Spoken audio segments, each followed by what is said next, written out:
Ito guys, yung aking alagang mga butiki. Itong mga butiki guys ay nakakapagtataka. Bakit? Kasi yung ano niya, yung buntot niya ay dalawa. So yun. Ayan, tingnan nyo. So may isa pa yan dyan guys, yung malaki.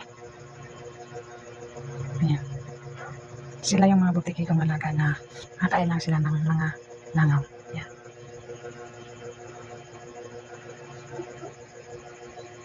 Yun sila ay mga langaw lang kinakain nila.